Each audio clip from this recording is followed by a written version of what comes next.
A paz do Senhor, queridos irmãos, chegamos agora na nossa lição de número 5. Ela está sob o título Uma Igreja Cheia de Amor. Está datada no dia 3 de agosto de 2025. Texto áureo. E era um coração e a alma da multidão dos que criam. E ninguém dizia que coisa alguma do que possuía era sua própria. Mas todas as coisas lhe eram comuns. Atos capítulo 4, versículo 32. A verdade prática: o amor é o elo que mantém a unidade da igreja local. Sem o amor não existe relacionamento cristão saudável. A leitura bíblica em classe está em Atos dos Apóstolos, capítulo 4, versículo 32 ao 37. Essa lição também vai apresentar 3 objetivos. O primeiro é compreender como o amor se manifesta na comunhão cristã, promovendo a unidade e o crescimento da igreja. Segundo, reconhecer a graça de Deus como a fonte do amor cristão. E terceiro, incentivar a prática da solidariedade cristã como expressão de amor. Essa lição também vai apresentar uma palavra-chave, e a palavra é amor. A introdução dessa lição está assim. Nesta lição, veremos como o amor de Deus se manifesta numa igreja genuinamente cristã. Ele capacita a igreja a enxergar os mais necessitados e a buscar caminhos para que as suas carências sejam atendidas. Este amor, contudo, não é um mero sentimento humano. Em vez disso, ele é a expressão máxima da graça de Deus que foi derramada abundantemente nos corações daqueles que creem em Jesus. Somente através do amor de Deus, o cristão aprende a ser solidário, generoso com aqueles que precisam ter as suas necessidades supridas. O tópico dessa lição está assim: o amor manifestado na comunhão cristã. Esse primeiro tópico também tem 3 subtópicos. O primeiro é o crescimento da igreja cristã. O segundo, os desafios do crescimento. E o terceiro, a vida interior.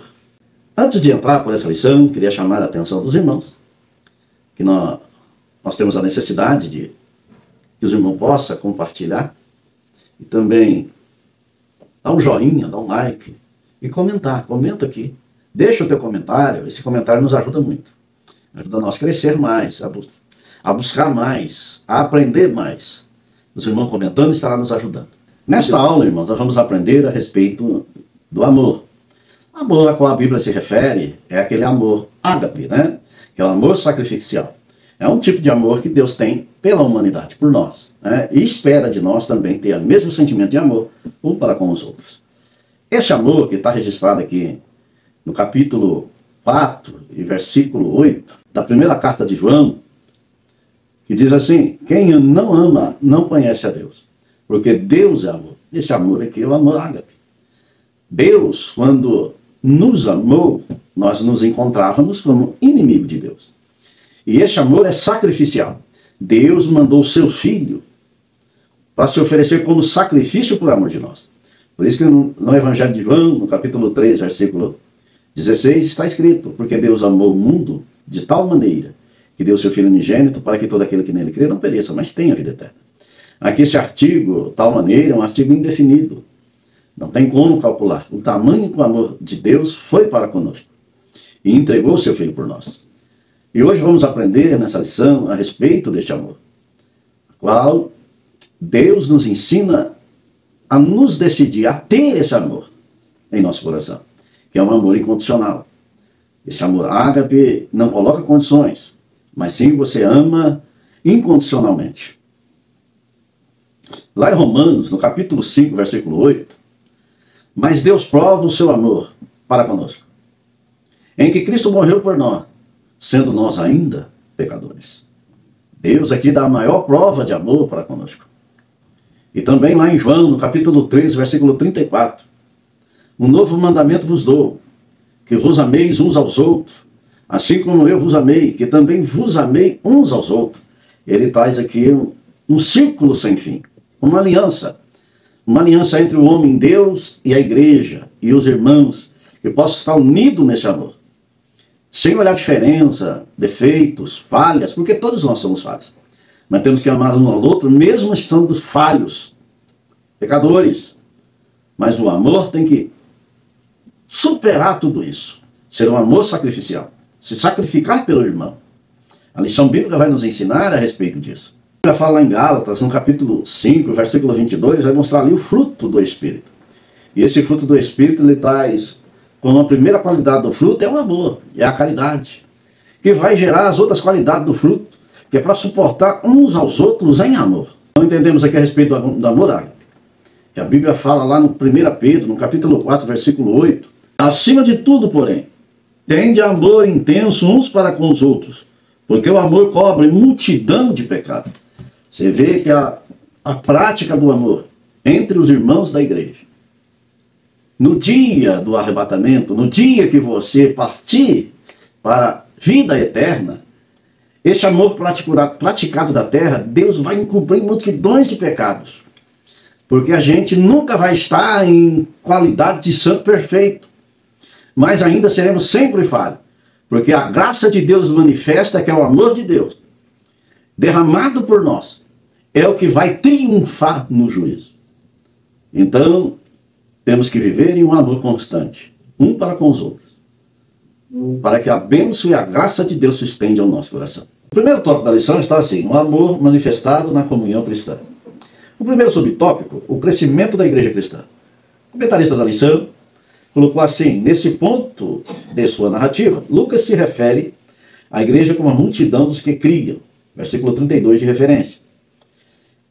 Essa expressão pode ser entendida como o sentido de um grande número ou assembleia. A igreja que havia começado com 120 discípulos, agora é uma grande multidão. Uma igreja pequena possui a mesma natureza e essência de uma igreja grande. Assim como uma igreja grande, uma pequena igreja também enfrenta os seus problemas e desafios, contudo, os desafios e problemas de uma grande povos são maiores que a proporção em relação a uma pequena. Eles se tornam mais complexos e, portanto, mais desafiadores. Aqui o primeiro subtópico dessa lição, onde o comentarista vai falar a respeito do crescimento da igreja. Um crescimento que traz problemas, a qual qualquer denominação, qualquer igreja que reflete o amor de Deus, também vai ter os seus problemas, as suas diferenças. Por isso que o apóstolo Paulo vai escrever algumas cartas, né, para combater certas coisas de dentro da igreja, que havia essas dificuldades de aperfeiçoamento do amor de Deus. O apóstolo Paulo escreve lá em Colossenses, no capítulo 3 de Colossenses, do versículo 13 a seguir, ele diz assim: suportai-vos uns aos outros, perdoai-vos mutualmente, caso alguém tenha motivo de queixa contra outrem, assim como o Senhor vos perdoou, assim também perdoai-vos. Versículo 14. Acima de tudo isto, porém, esteja o amor, que é o vínculo da perfeição. Aqui o apóstolo Paulo, ele está chamando a atenção da igreja para que se unam cada vez mais, que se perdoem, que se agregam em amor, que viram um elo de perfeição. Então todas as igrejas, desde esse primeiro subtópico que aprendemos aqui nessa lição, a respeito de algumas diferenças que a igreja traz, que precisa ser combatida, mas com amor. Dedicação de amor. E o amor aqui expresso na palavra é o amor ágape. Esse amor sacrificial. A gente precisa se sacrificar em amor. Lá no Evangelho de João, no capítulo 13, versículo 35, nisto conhecerão todos que sois meus discípulos, se tiverdes amor uns com os outros. O próprio Senhor Jesus chamando a atenção dos seus discípulos para uma união perfeita em amor, para que seja como espelho para a humanidade, que enxerga a união, o amor que há entre eles, mostra e reflete ao mundo que está perecendo por falta de amor, que eles possam encontrar em Jesus o amor perfeito. Aprendemos aqui com a igreja primitiva, que eles se contribuíam, que se doavam, que tinham uma comunhão em obras, em ação de caridade entre eles. Lá em Atos dos Apóstolos, no capítulo 2, versículo 42, está assim: e perseveraram na doutrina dos apóstolos, e na comunhão, e no partir do pão, e nas orações. Então aqui havia uma doação completa entre os irmãos, para que esse amor, esse elo perfeito, crescesse no meio da igreja. Lá em Gálatas, no capítulo 6, versículo 2, a Bíblia fala assim, ó: levai as cargas um dos outros, E assim cumprireis a lei de Cristo. A lei de Cristo aqui é o amor ágape. Então aprendemos aqui nesse primeiro subtópico, o crescimento da igreja cristã. E em cima do comentário do nosso professor, ele diz a respeito dos problemas que a igreja acrescenta. No crescimento da igreja, acrescenta também algumas dificuldades. Mas aprendemos aqui que para ter um amor perfeito, aprendemos, segundo a palavra de Deus, levai a cargas um dos outros, e assim cumprireis a lei de Cristo. Por isso, na igreja, quando há um amor verdadeiro, um amor que exala, aquele amor ágape, que há uma comunhão sincera, o crescimento da igreja é real, é visível. Por isso que lá em Atos, no capítulo 2, versículo 47, diz assim: louvando a Deus e caindo na graça de todo o povo, e todos os dias acrescentava o Senhor à igreja aqueles que se haviam de salvar, por causa do reflexo da igreja no meio da sociedade. Uma igreja que vence todos os seus problemas, né, e cresce em amor. Esse é o primeiro subtópico aqui da lição. O crescimento da igreja cristã. Cresce, traz dificuldades para dentro da igreja, mas são superadas através do amor ágape. Segundo subtópico, os desafios do crescimento. Assim vemos a igreja de Jerusalém crescer em escala geométrica. Ela se multiplicava e com isso os desafios também eram maiores. Como essa igreja, que até pouco tempo não passava de um pequeno número, se comportaria com o novo formato adquirido. Ela manteria uma unidade em meio à complexidade. Interessante aqui o comentário do nosso irmão, na lição, que ele mostra o crescimento da igreja, mas uma igreja que há pouco tempo ela era bem pequena em números, né? Que nem eram 120 irmãos que participaram do dia do Pentecoste, e agora já tinha agregado mais de 5.000 almas na igreja, e essa complexidade que se ajuntou dentro da igreja trouxe também alguns problemas. Porque além de ter romanos, gregos, hebreus, que trouxeram outras ideias para dentro da igreja, para manter a igreja unida num amor ágape, e aí o apóstolo Paulo também vai ensinar a respeito de sujeitar-vos uns aos outros. Assim, para que mantesse um amor ágape unido no meio da igreja. Quanto mais a igreja crescia, mais desafios entravam para dentro da igreja. Então precisava ali de uma orientação para crescimento, né? Aí o Espírito Santo vai trabalhar através dos apóstolos para trazer uma unidade perfeita de uma igreja sã e cristã. Por isso que lá no capítulo 12 de 1 Coríntios, o apóstolo Paulo vai falar a respeito de uma igreja unida como um corpo. Vai usar os órgãos de um corpo para comparar o corpo de Cristo. Vai mostrar ali que um é mão, outro é olho, outro é ouvido, mas que todos estejam ligados a um só corpo. Ninguém pode dizer que não precisa do outro. Mas que estão ligados num corpo só, que o cabeça é Cristo. E dentro dessa unidade de igreja, ele distribui dons espirituais no meio dela. Mas quando se tratando de corpo, se tratando de igreja, mas com membros diferentes na atuação do corpo, precisa aqui esclarecimento para que a igreja fique mais unida, sempre respeitando o espaço do outro. A igreja teve problema no princípio do século, quando os gregos chegaram, os romanos chegaram. E os hebreus, os judeus também, que chegavam, se assentavam na igreja, também traziam dificuldade para a unidade da igreja, trazendo divisões, facções. Aí é onde entra a palavra de Deus para trazer aperfeiçoamento para uma unidade perfeita diante de Deus. Quando o apóstolo Paulo termina o capítulo 12 de 1 Coríntios, o último versículo, está assim a palavra de Deus. Versículo 31. Entretanto, procurai com zelo os melhores dons, e eu passo a mostrar-vos ainda um caminho sobremodo excelente. Aqui o apóstolo Paulo, nessa parte B do versículo, ele está dizendo assim: eu passo a mostrar-vos ainda um caminho sobremodo, mais excelente. O mais excelente é o capítulo 13, quando ele fala da perfeição do amor, que é o amor ágape. Ele vai mostrar que todas essas coisas cessam. Havendo amor, o amor aqui é o vínculo da perfeição. Por isso que no versículo 13 desse mesmo capítulo, ele vai dizer assim: agora pois permanece a fé, a esperança e o amor. Estes três. Porém o maior deste é o amor. A atuação do amor aqui é o vínculo da perfeição da igreja. É o que supera esses obstáculos. É o que supera essas dificuldades impostas, né, pelo crescimento da igreja. Esse desafio que a igreja vai criando conforme ela vai crescendo.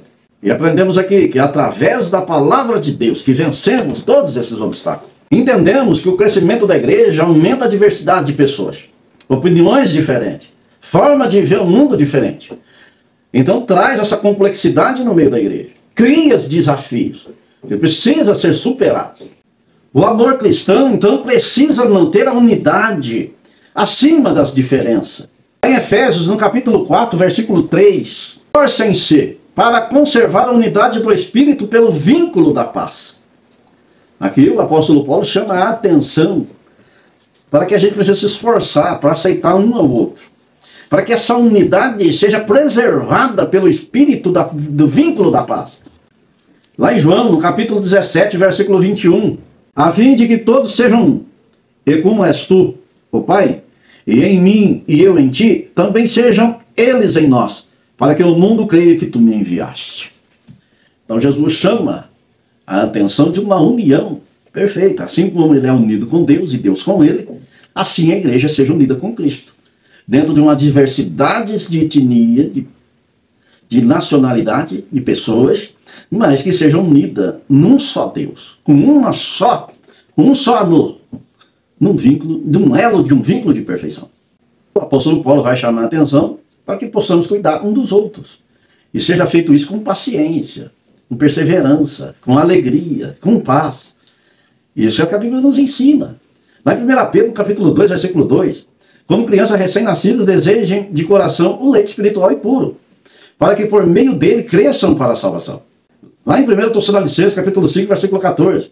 Nos também, irmãos, a que admoesteis os insubmissos, consoleis os desanimados, ampareis os fracos, e sejais longânimo para com todos. Aqui, o apóstolo Paulo fala que no meio do crescimento da igreja, esses desafios que são criados, vai chegar os desanimados, os que estão querendo sair da presença de Deus, que precisa abraçá-los, admoestá-los, consolá-los, para que eles possam criar força para crescer na graça. Então aqui, esses desafios que a igreja vai apresentar, vai ser em todo o tempo. Em todo o tempo, esses desafios vão aparecer no meio da igreja. Para isso, precisa ter os irmãos de coração forte, que esse amor possa estar vinculado num vínculo de perfeição, para carregar. Assim como está lá em Gálatas, no capítulo 6, versículo 2, carregando a carga uns dos outros. Assim cumprireis o amor de Cristo. Então aqui esse segundo subtópico do primeiro tópico, o desafio do crescimento. Vai trazer. Toda a igreja que cresce traz também as dificuldades, os problemas. E eles precisam ser aperfeiçoados também na fé, juntamente conosco, porque queremos que todos nós conseguimos vencer nessa vida que estamos e possamos alcançar a vida que está proposta, que é a vida eterna, todos nós junto com Deus, né? Carregando um ao outro. Lá em Hebreus, no capítulo 10, versículo 24, e consideremos-nos uns aos outros, para nos estimularmos ao amor e às boas obras. Então, nos unimos para vencer juntos. Terceiro subtópico, a vida interior. O comentarista coloca assim, a expressão era o coração e a alma. Atos, capítulo 4, versículo 32, mostra a igreja em sua essência, revelando a sua união interna. O Espírito Santo capacitou poderosamente os cristãos para cumprir a missão fora da igreja. Atos capítulo 1, versículo 8. Para a tarefa do evangelismo. Atos capítulo 4, versículo 31 ao 33. Capítulo 8, versículos 6 e 7. Mantendo os crentes unidos inteiramente. Esse tópico aqui, vida interior, falando em relação à igreja, a vida interior de uma igreja. Aqui o texto básico da Bíblia aqui, ali no capítulo 1, versículo 8, de Atos dos Apóstolos, a qual o Senhor Jesus manda que eles permanecessem em Jerusalém até que do alto fossem revestidos de poder, né? Versículo 8 do capítulo 1 de Atos. Mas recebereis poder ao descer sobre vós o Espírito Santo, e sereis minhas testemunhas tanto em Jerusalém como em toda a Judéia e Samaria, e até os confins da terra. Baseado aqui nesse versículo, referente ao interior da igreja, né, que está escrito aqui, a vida interior da igreja, a atuação do Espírito Santo no meio da igreja, quando o Espírito Santo desce e reveste em todos eles, para poder fazer a obra de Deus, para ser testemunha do Evangelho em todo canto da terra, trazendo uma vida de objetivo para uma igreja focada na palavra de Deus. Aqui esse tópico nos mostra que a igreja recebe esse poder. E a Bíblia fala que o Espírito Santo dá línguas repartidas entre eles, para que falasse na língua daqueles povos que estavam presentes naquele momento do dia do Pentecostes. E ali a igreja se identifica agora como uma igreja poderosa. Se identifica como uma igreja que agora fala em línguas, e agora a língua dos homens. Mostrando todos aqueles povos que se encontravam reunidos ali no dia do Pentecostes e ouvindo no seu próprio idioma o trabalho de uma igreja poderosa no Deus vivo, falando da vida de todos aqueles que estavam ali, mostrando o Evangelho do Senhor, que era a única fonte de salvação para o ser humano. Para que isso possa ter acontecido, a igreja aqui, interiormente, viver uma vida intensa de oração, até que o Espírito desceu sobre eles. E a Bíblia fala que eles estavam ali já 10 dias assentados, perseverando na promessa que o Senhor Jesus havia falado, que havia prometido que ia revesti-lo de poder. No versículo 14 de Atos dos Apóstolos, no capítulo 1, todos estes perseveraram unânimes em oração, com as mulheres, com Maria, mãe de Jesus, e com os irmãos dele. Então havia ali uma multidão ali de 120 pessoas que estavam orando e buscando a presença de Deus.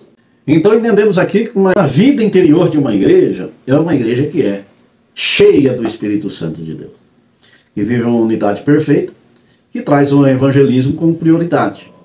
A igreja trata interiormente a respeito do evangelismo e a estratégia para que possa evangelizar, para que a alma se rende aos pés do Senhor.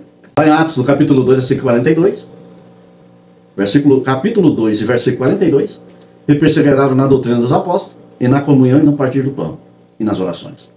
Essa é a vida interior de uma igreja, que permanece unida na presença de Deus. O segundo tópico da lição, o amor como manifestação da graça. Esse tópico tem 2 subtópicos. O primeiro é a graça como manifestação do Espírito e a graça como favor imerecido. O primeiro subtópico, a graça como manifestação do Espírito, o comentarista coloca assim: o melhor ambiente para a manifestação dos dons do Espírito é uma igreja onde o amor de Deus está presente. Lucas nos informa que os apóstolos davam com grande poder testemunho da ressurreição do Senhor Jesus. Ali em Atos, no capítulo 4, versículo 33. O contexto nos mostra que o Espírito opera em um ambiente que lhe é propício, isto é, onde a igreja está banhada no amor cristão. Muitos podem cair na tentação de achar que o segredo para ter uma igreja imersa no Espírito, isto é, onde os dons espirituais se manifestam com regularidade, tem a ver com cumprir determinadas regras, normas estabelecidas. Regras são importantes e não podemos viver sem elas. Contudo, o Espírito opera num ambiente onde há comunhão entre os irmãos. Esse tópico aqui, esse primeiro subtópico aqui, a graça como manifestação do Espírito, dentro de uma igreja, é muito importante entender a respeito disso. Aqui o nosso comentarista, ele primeiro vai colocar a respeito dos dons que são manifestos dentro de uma igreja, aonde os dons espirituais vai dar a manifestação de poder do Espírito, na atuação do Espírito. Ali no capítulo 12 de 1 Coríntios, fala desses dons, a qual Deus dá a cada um segundo a sua vontade. E opera cada dom com a sua qualidade de expressar o poder de Deus. O dom de curar, o dom de profecia, o dom de variedade de língua, o dom da palavra, o dom do descimento do Espírito e muitos outros. A qual é o mesmo Espírito que opera tudo em todos. O comentarista chama a atenção que uma igreja cheia do Espírito Santo nem sempre é quando esses dons são manifestos. Mas o mais importante de tudo isso é aonde o Espírito Santo se manifesta com poder, precisa ter um amor genuíno, precisa ter uma comunhão genuína, precisa ter entre os irmãos afeto, caridade, Precisa ter o fruto do Espírito em cada coração manifesto. Lá no capítulo 5, versículo 22 de Gálatas, está assim. Versículo 22. Mas o fruto do Espírito é amor, alegria, paz, longanimidade, benignidade, bondade, fidelidade, mansidão, domínio próprio. Contra essas coisas não há lei. Aqui no versículo 22, essa primeira frase que encontramos aqui, mas o fruto do Espírito é, observamos que tem um ponto, 2 pontos. Depois vem amor, alegria, paz, longanimidade, benignidade, bondade e fidelidade, mansidão, domínio próprio. Contra essas coisas não há lei. Essa frase aqui, mas o fruto do Espírito é, ela está no presente do indicativo. Ela está no singular, no presente do indicativo. Ela está dizendo que você precisa ser agora. Uma igreja unida precisa ter agora. Você precisa ter amor. Você precisa ter alegria. Você precisa ter paz. Você precisa ser longânimo, ser benigno, ser bondoso, ser fiel, ser manso, ter domínio sobre os seus membros. E a Bíblia vai falar que contra essas coisas não há lei, porque a lei aqui veio para instruir a respeito do pecado. Agora, quando você passa a criar esse amor dentro de si, agora você entende que a graça de Deus manifesta através do Espírito, que traz esse crescimento para dentro de você, é aonde vai fluir este fruto do Espírito para fora. Porque tudo que Deus prometeu, Ele mandou do céu para baixo. Agora nós precisamos mandar daqui para cima uma adoração verdadeira, uma comunhão verdadeira, um fruto. E esse fruto, a Bíblia fala que esse fruto precisa permanecer, que esse fruto permaneça. Lá em Romanos, no capítulo 5, versículo 8, mas Deus prova o seu próprio amor para conosco, pelo fato de ter Cristo morrido por nós, sendo nós ainda pecadores. Então entendemos que dentro de uma igreja sempre vai haver coisas que desagradam a Deus. Então a gente precisa aprender que esse amor precisa crescer dentro de nós. Agora, porque você fala, profetiza, porque os dons de curar são manifestos em você, e almas são curadas através da sua oração, do dom que Deus te deu, mas isso aí não te leva ao céu. O que te leva ao céu é o amor, é o fruto do Espírito. Por isso que o apóstolo Paulo, no versículo 31 desse mesmo capítulo 12, vai falar que de sobremodo vai me mostrar um caminho mais excelente. O caminho mais excelente aqui é o capítulo 13 de 1 Coríntios, que é o amor. Versículo 1, ainda que eu falasse a língua dos homens e a dos anjos, e não tivesse amor, seria como o bronze que soa, ou como o símbolo que tine. Ainda que eu tenha o dom de profetizar, e conheça todos os mistérios, toda a ciência, ainda que eu tenha tamanha fé, e ponto de transportar montes, ao ponto de transportar montes, se não tiver amor, nada serei. Ainda que eu distribua todos os meus bens entre os pobres, e ainda que eu entregue o meu próprio corpo para ser queimado, se não tiver amor, nada disso me aproveitará. O amor é paciente e benigno. O amor não arde em ciúmes, não se ufana, não se ensoberbece, não se conduz inconvenientemente, não procura os seus interesses, não exaspera, não se resiste do mal, não se alegra com a injustiça, mas regozija com a verdade. Tudo sofre, tudo crê, tudo espera e tudo suporta.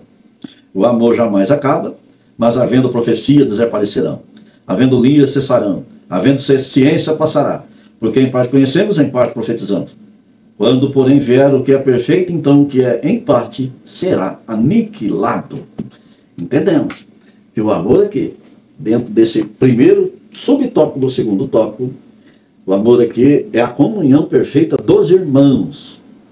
Lá em Filipenses, no capítulo 2 de Filipenses, versículo 3 diz assim: nada façais por partidarismo ou vanglória, mas por humildade, considerando cada um os outros superiores a si mesmo. Quando passamos a ter esse mesmo sentimento aqui, o apóstolo Paulo coloca a carta aos Filipenses, aprendendo aqui com Jesus, que não tem a preocupação de ser igual a Deus, aqui vemos a verdadeira atuação do Espírito Santo no meio da igreja, que é essa comunhão perfeita. Aqui o nosso comentarista fala que vivemos sim pelas regras, tem que ter as regras, tem que ter as normativas de um ministério, mas maior de tudo isso é ter um amor perfeito diante do teu irmão e aprender a amar a Deus sobre todas as coisas e ao próximo como a ti mesmo. Esse é o vínculo da perfeição, o qual nós aprendemos aqui neste tópico.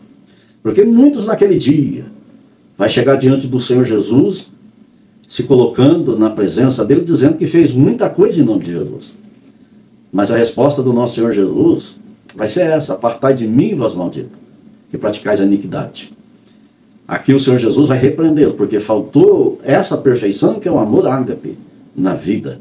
Então por isso precisamos nos converter a esse amor. Renunciar toda a injustiça e passar a viver em amor pleno, numa comunhão perfeita com a igreja, para que possamos estar aperfeiçoado na graça de Deus e ser merecedor da perfeita graça de Deus, e ela possa nos alcançar. Assim como está em Efésios, as obras que Deus nos preparou, que possamos andar nessas obras, em perfeição de amor, para alcançar um dia aquilo que o apóstolo Paulo falou: a estatura de varão perfeito. Segundo subtópico dessa lição: a graça como favor imerecido. Há ainda um outro aspecto da graça de Deus revelada nesse texto. Em todos eles havia abundante graça. Atos capítulo 4, versículo 33. Isso significa que a graça de Deus estava manifestada tanto nos apóstolos como em toda a igreja. Esse texto não se encontra deslocado, mas é posto aqui com o propósito de mostrar a razão ou motivo daqueles que contagiantes ambiente cristão. Uma igreja dinâmica que demonstra amor para com o seu próximo, na qual o Espírito Santo se manifestava com forma abundante. Entendendo aqui nesse subtópico, a graça como favor imerecido, aprendendo a respeito da graça de Deus para conosco, que é um dom imerecido, nós não merecia, somos culpados mesmo, e a nosso merecimento era a morte, era a condenação eterna. Agora, um Deus trabalhou desde antes da fundação do mundo, vem trabalhando para salvar o homem. O apóstolo Pedro vai falar que a crucificação de Jesus, a manifestação do sacrifício, é desde a fundação do mundo. E também em Hebreus, em Apocalipse, fala desse amor, dessa graça de Deus que vem lá do princípio. E Deus vem trabalhando no meio da humanidade a respeito dessa graça. No capítulo 10, versículo 1 dos Hebreus, vai falar que tudo aquilo que aconteceu no Antigo Testamento é sombra das coisas futuras. Então Deus aqui já fazia menção de Cristo desde o Antigo Testamento, para que recebêssemos esse dom de Deus, essa graça de Deus, para estarmos presentes com Ele, ser introduzido novamente no lugar de Santo do Santo. A graça de Deus que foi concedida ao ser humano é aquela que o homem não merece, não tem merecimento. Não há nada na terra que você possa fazer que possa merecer a graça. Não existe nenhuma obra que você possa realizar que você merece essa graça. A graça aqui é dada por misericórdia de Deus. Deus é misericordioso, é amoroso e mostra para nós esse amor ágape, que é um amor sacrificial, que dá o seu filho em sacrifício por amor de nós. E aprendemos aqui que uma igreja cheia dessa graça precisa ter também o mesmo sentimento que houve em Cristo Jesus, que se entregou por nós. Em Efésios, no capítulo 2, versículo 8 e 9. Porque pela graça sois salvos, por meio da fé, e isso não vem de vós, é dom de Deus, não vem das obras para que ninguém se glorie. Aqui é um favor imerecido, dado por Deus. Em Gálatas, no capítulo 4, versículo 4, vindo porém a plenitude do tempo, Deus enviou seu Filho, nascido de mulher, nascido sob a lei. Aqui, essa graça de Deus, reconhecendo todas as coisas, soube mudar o calendário humano. Aqui Jesus, quando surge, vendo a plenitude dos tempos, começa aqui uma nova era, a nova era, o tempo da graça, o tempo da misericórdia de Deus, trazendo o homem agora através do seu Filho, novamente é um contato direto com Deus. Graça imerecida. Lá em Romanos, no capítulo 5, versículo 8. Mas Deus prova o seu amor para conosco pelo fato de Cristo ter morrido por nós, sendo nós ainda pecadores, inimigos de Deus, mas a graça dele nos alcançou. Pela palavra de Deus, a gente aprende aqui e vemos várias ações de graça, a qual o nosso Senhor Jesus operou enquanto esteve aqui no seu ministério, e agora opera através da igreja. E somos agradecidos e gratos a Deus por essa ação do Espírito Santo em nosso meio. Lá no capítulo 23, versículo 42 e 43 do Evangelho de Lucas, Tem o ladrão da cruz, a qual se manifesta ao Senhor Jesus, pode estar numa mesma condenação de crucificação, aonde ele se dirige ao Senhor, Senhor, lembra-te de mim quando entrares no teu reino. Respondeu Jesus. Jesus aqui com a graça, uma ação imerecida. Ele vai dizer assim, tu hoje estarás comigo no paraíso. Graça imerecida. Ele não merecia, ele merecia a condenação que ele estava sofrendo. Aquilo era que ele merecia. Mas Jesus trouxe a graça em volta a ele e levou a ele para o paraíso, que é uma graça imerecida. No capítulo 15, versículo 10 de 1 Coríntios, mas pela graça de Deus sou o que sou, e a sua graça que me foi concedida não se tornou vã. Antes trabalhei muito mais do que todos eles, todavia não eu, mas a graça de Deus comigo. Então o apóstolo Paulo aqui é grato a Deus por ter recebido essa graça, que Deus ter tido misericórdia dele, e agora ele é grato. E passou a trabalhar, a ser um instrumento vivo e poderoso da mão do Senhor, para que essa graça também alcançasse outras pessoas e formasse essa grande igreja do Senhor Jesus no princípio, na igreja primitiva, na igreja espalhada pela Ásia, o instrumento de Deus levando essa graça. Essa graça que Deus trouxe para nós faz a gente trazer uma reflexão introspectiva, para que podemos fazer uma análise do nosso interior, para saber se estamos mesmo agradando a Deus. Porque temos que ser gratos por ter recebido essa graça, renunciando toda a nossa impiedade.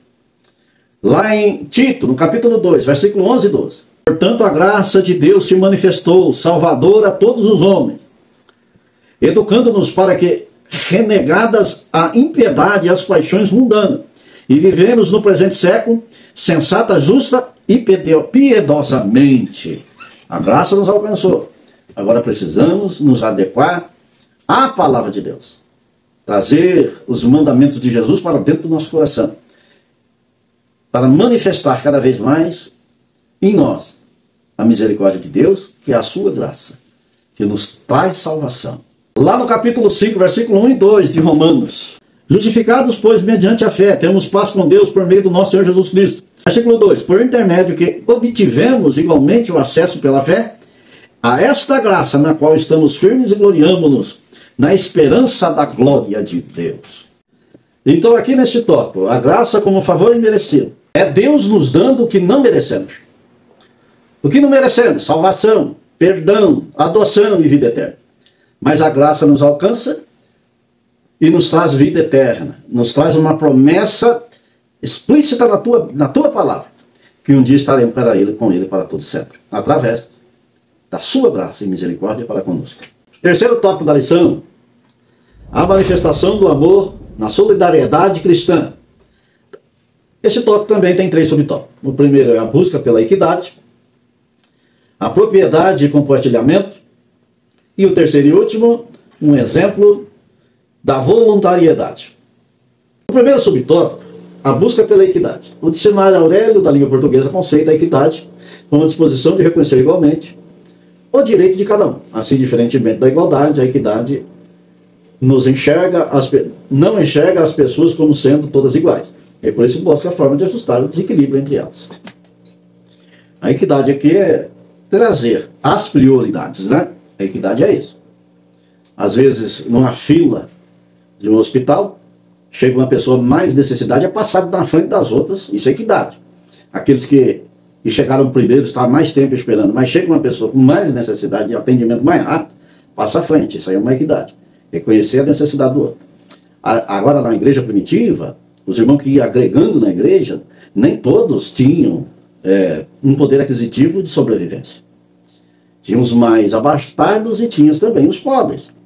E os pobres aqui necessitavam de ajuda, né? E a igreja, como uma entidade, nossa aqui, uma entidade filantrópica, é uma entidade para ajudar, né? Para suprir a necessidade dos necessitados. E a igreja primitiva aqui agia dessa forma. Quando eles vendiam as suas propriedades e traziam dinheiro, né, aos pés dos apóstolos, e ali era dividido entre os mais pobres, né, para que todos sobrevivessem. Na época, né? Que na época não tinha muita opção de sobrevivência, né? Não como hoje. Hoje nós temos aí, depois aprendemos aí, né, na nossa comunidade, e temos aí médico, hospital, remédio, INSS e muitas outras ajudas governamental e também ajuda pela igreja. E a igreja aqui, como uma entidade filantrópica, era onde trazia essa igualdade entre eles, né? Numa ajuda financeira, uma ajuda ali no meio da igreja para que todos sobrevivessem. Por isso que lá na carta de João, a primeira carta de João, no capítulo 3, versículo 18, filhinhos, não amemos de palavras nem de boca, mas em ação e em verdade. Aqui o apóstolo João chama a atenção dos irmãos. Que o amar aqui, esse amar aqui é amar em obras.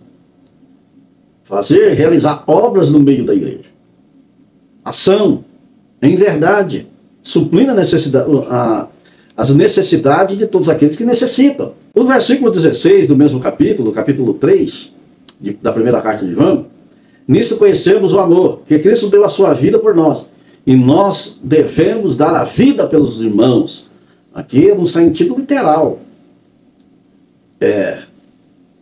Trazer a palavra de Deus ao conhecimento de cada coração, mas agindo também na necessidade de cada um, carregando a carga uns dos outros, assim como está em Gálatas, no capítulo 6 e versículo 2. Lá em Atos dos Apóstolos, no capítulo 4, versículo 32, a ninguém considerava unicamente a sua coisa alguma das que possuía, mas tudo entre eles era em comum.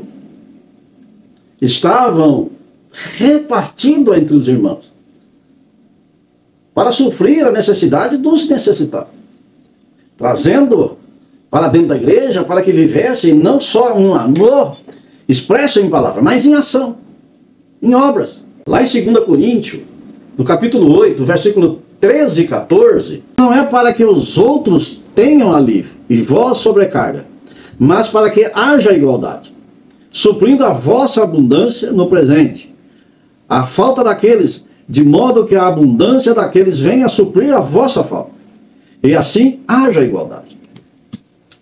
Aqui o apóstolo Paulo ensina que para que todos tenham uma igualdade, que possa ser suprido por tudo. Aqui, assim como está em Atos dos Apóstolos, no partido, Paulo. Quer dizer, que todos se alimentem, que todos se vistam, que todos tenham alegria, que todos tenham amor, o mesmo sentimento, que as necessidades sejam sanadas, porque a igreja veio para isso. Quando exercemos essa função que há a respeito da equidade, olhando a necessidade do próximo, trazemos aqui o caráter de Cristo para nós.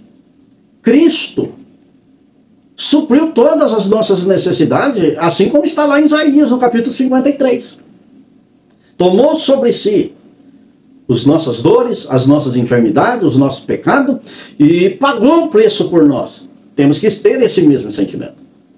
Lá em Tiago, no capítulo 1, versículo 27, a religião pura e imaculada para com Deus, o Pai, é esta: visitar os órfãos e as viúvas nas suas tribulações. Então aprendemos aqui que a busca pela equidade, uma igreja que trata com equidade, é uma igreja cheia de amor e solidariedade para com o próximo. Entendemos que traz uma igualdade, suprindo a necessidade dos irmãos, para vivermos numa união perfeita. O segundo subtópico, propriedade e compartilhamento. O comentarista comentou assim: o estudioso observa que a igreja de Jerusalém vivia uma comunidade de compartilhamento, não de domínio.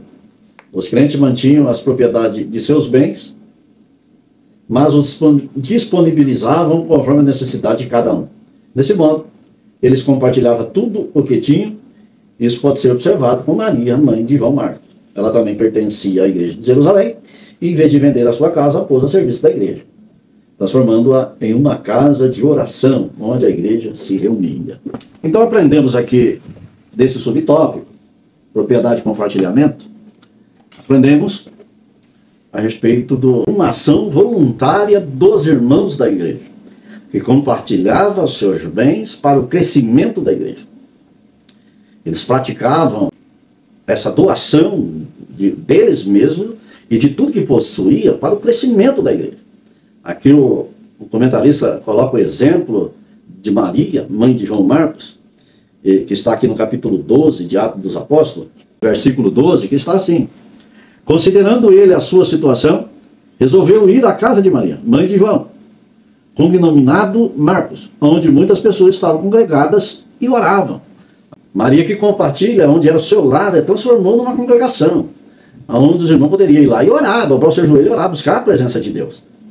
Ela não colocou só como se fosse uma propriedade sua, mas compartilhou com a igreja. Isso não significa que eu não posso ter a minha propriedade privada, a minha casa particular. Posso ter, mas também posso compartilhar. Não existe problema nisso. Agora que esse compartilhamento aqui na igreja primitiva era recíproca, todos os irmãos. Alguns vendiam suas propriedades e levavam dinheiro lá no pé dos apóstolos, porque enxergavam a necessidade de todos.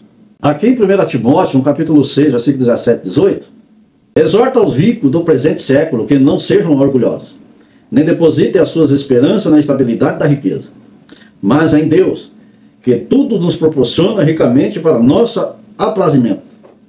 Versículo 18, que pratiquem o bem, sejam ricos de boas obras, generosos em dar, aprontos a repartir. O apóstolo Paulo escreve a Timóteo, mostrando aqui a necessidade do compartilhamento para com os ricos, exortar os ricos para que compartilhem das suas riquezas, de boas obras para com os outros. Que a maior necessidade da alma é o céu, não é a riqueza terrena. A riqueza terrena vem, a gente vai, não leva nada desse mundo, nada você consegue levar, mas o que tu tem ajuntado, assim Jesus fez ali nos evangelhos, vai falar por aquele rico que tinha juntado, e Lázaro tinha morrido, e ele também. Ali a Bíblia fala, o que tu tens ajuntado, para quem será? Entenda bem, a Bíblia nos ensina compartilhar, que nem está aqui nesse tópico. Agir com o coração voluntário e compartilhar com os nossos irmãos. É o que entendemos nesse tópico. Você vê lá em Atos, no capítulo 4, versículo 32, ninguém considerava unicamente sua coisa alguma das quais possuía, mas tudo entre eles era comum, quer dizer, todos poderiam usufruir, mas dentro de uma união, considerando o espaço um do outro, vivendo em união perfeita, num amor ágape. Isso é uma igreja cheia de amor. O versículo 45 do capítulo 2, vendia suas propriedades e bens e os repartia para todos, segundo a necessidade de cada um. Essa é a igreja primitiva, que vivia uma igreja cheia de amor, compartilhando os seus bens. Então entendemos e aprendemos aqui, aprendi também muito, a respeito da propriedade e o compartilhamento, a qual o nosso comentarista colocou aqui para esse subtópico. Terceiro subtópico da lição, do terceiro tópico, é um exemplo de voluntariedade. Lucas destaca que os que possuíam herdades ou casas, vendendo-as, trazia o preço do que fora vendido e depositava aos pés dos apóstolos. Nada aqui foi feito de forma obrigatória. Ninguém contribuiu porque foi constrangido a isso. O texto bíblico deixa claro que havia voluntariedade nos crentes em ajudar os outros. Importante esse tópico. Exemplo de voluntariedade na igreja. E esses voluntários também, que está cheio do amor, que é o tema dessa aula que a qual nós estamos estudando, né? Lá no capítulo 8, versículo de 1 ao 5 de 2 Coríntios, está assim: mas também, irmãos, vos fazemos conhecer a graça de Deus dada à igreja de Macedônia. Porque no meio de muitas provas e tribulação, houve abundância de seu gozo. E a sua profunda pobreza superabundou em riqueza a sua generosidade. Porque segundo o seu poder, ainda acima do seu poder, deram voluntariamente, pendindo-nos com muito rogo e privilégio de participarem da assistência aos santos. E não somente fizeram como nós esperávamos, mas a si mesmos se deram primeiramente ao Senhor, e depois a nós, pela vontade de Deus. Aqui nós vemos os irmãos da igreja de Macedônia, mesmo sendo pobres, mas que eram voluntários a estar servindo a igreja. Aqui eles mesmos voluntariamente participam das ofertas aos santos, dando e servindo os mais necessitados, mesmo eles sendo pobres. Aqui, se você analisar pelo texto, a iniciativa partiu dos irmãos da igreja de Macedônia, mostrando aqui um coração voluntário, um coração generoso, motivado pelo Espírito Santo para contribuir. Entenda que a ação deles de voluntarismo e de contribuição foi mesmo no meio da tribulação que eles passavam e pela pobreza que eles tinham. Agora, contribuir quando tem muito é fácil, mas contribuir quando não tem nada, aí fica difícil.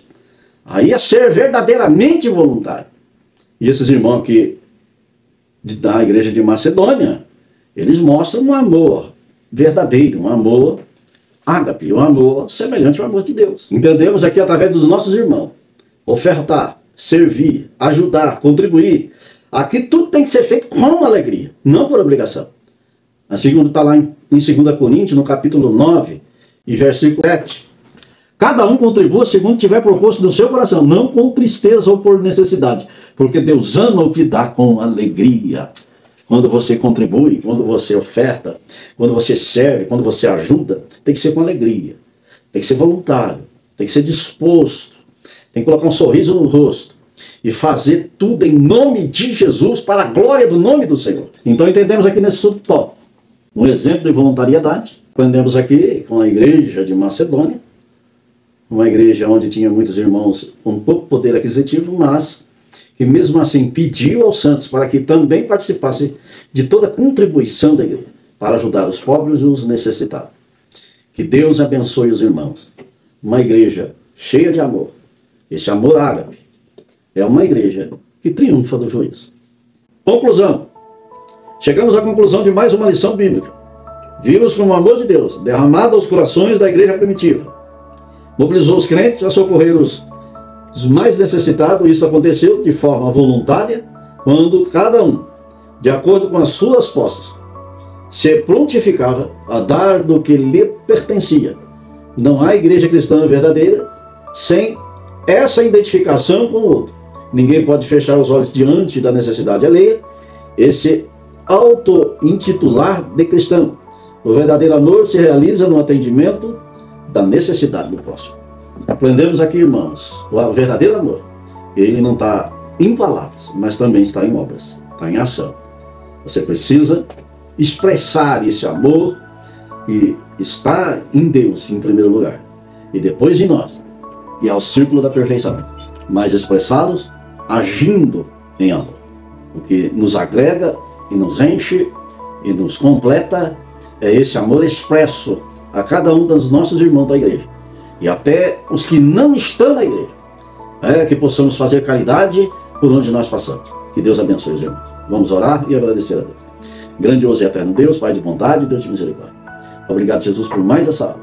Abençoa os teus servos que vão ensinar, dê entendimento da tua palavra, Senhor, a cada um deles. Que os alunos possam receber a tua palavra e também aprender a ter mais esse amor, ser mais voluntário na tua obra. Glorioso Deus, sê com eles.